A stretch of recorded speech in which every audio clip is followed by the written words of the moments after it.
screams of the incompetence of Mona Fortier as the president of Treasury Board and her team. The Prime Minister has been in the media saying that we need to get to a deal and that he was hopeful that we would get to a deal. The Prime Minister has done nothing to move these negotiations along. The union head representing 155,000 striking public servants there this weekend taking a swing at and pinning blame on Ottawa for a lack of progress. Here's how the feds are responding today. Our government has put a very fair offer clearly and openly on the table. A 9% wage increase over 3 years. I think Canadians will judge that, do judge that, to be a fair and reasonable offer. Day 6 of the strike has come and gone. What's keeping a deal from happening? Chris Aylward is the president of the Public Servants Alliance of Canada. Hi, Mr. Aylward. Pleasure to welcome you back. Great to be here. So we're at day 6. The weekend, there was a lot of back and forth. I'm hoping you can clarify for Canadians watching. Are there actually productive negotiations happening right now? There are. I am pleased to report that, we're still at the table. We're still talking, and I'm still hopeful that we're going to be able to get to a deal. Would you characterize things right now differently than you were characterizing them a few days ago? I mean, you were saying that the minister was incompetent. You were imploring the Prime Minister to get involved. Have things moved past that kind of acrimony? Yes, I mean, absolutely. That, unfortunately, when you put members on strike, that sort of thing happens. But yeah, we're past that. And as I've said, there were some good discussions today with Treasury Board, and I'm hopeful that we're going to be able to start moving this process forward, get to a deal for our members, get to a deal for workers, get to a deal for Canadians. Over the weekend or just prior to, you said that the union provided the government with kind of a counter offer of sorts, and the government was saying we responded more fully on Saturdays. Is there a new agreement, or is there a new deal being negotiated on right now? Like, how much of a change from what you started with is there? No, I mean, the issues are still the issues, the priority issues, as the minister laid out today in a letter, in an open letter. And I think that's a positive sign as well.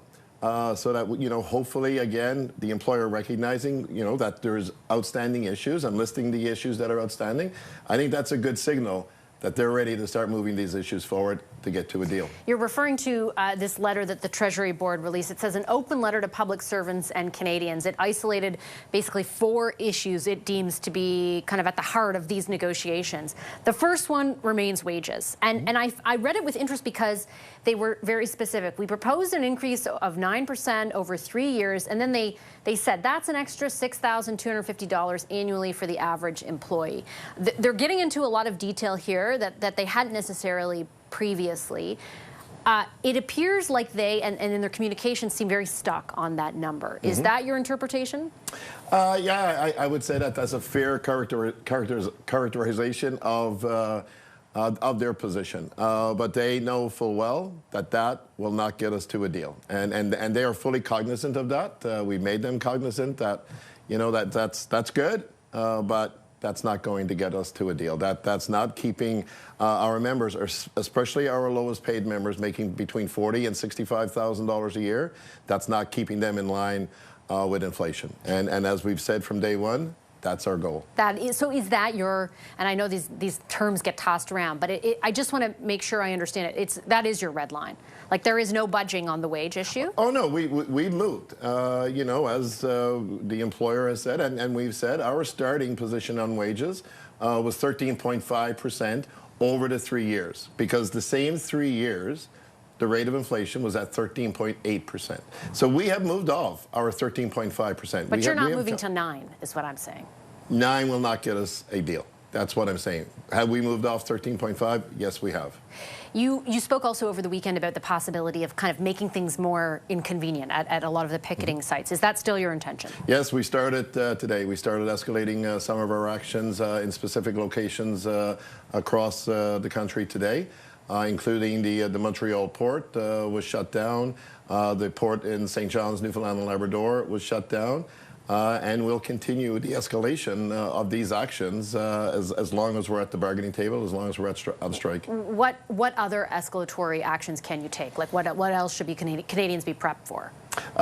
Possibly delays in any travel, whether it be land travel or air travel. You may start seeing some delays.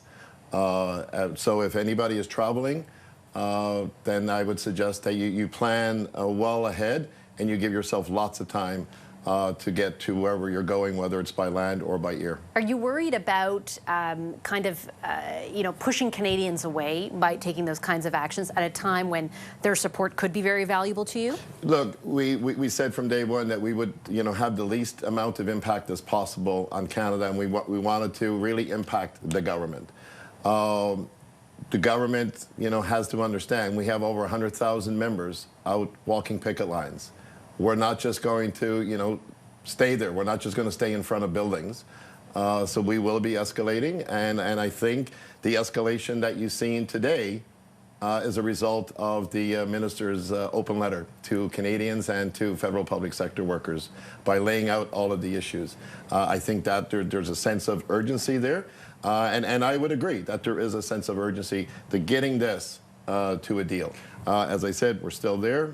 We're talking, and they know, the employer knows, that what they currently have on the table in respect to wages simply will not get us to a deal. Just really quickly before I let you go, Mr. Aylward, how much urgency is there on the union's part? And by that I mean you have a strike fund, you have some money put aside.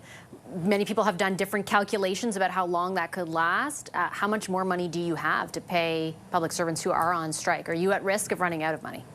Not at all. Paying our members the strike pay, it is not an issue. It is not a concern for PSAC at all. With that being said, yes, we're prepared to stay out as long as it takes. We want this strike ended for Canadians. We want to end the strike for our members. The government is fully aware what that takes and what that deal looks like. And we're waiting on the government to put that deal on the table. Mr. Aylward, I'll leave it there. Thank you very much for your time.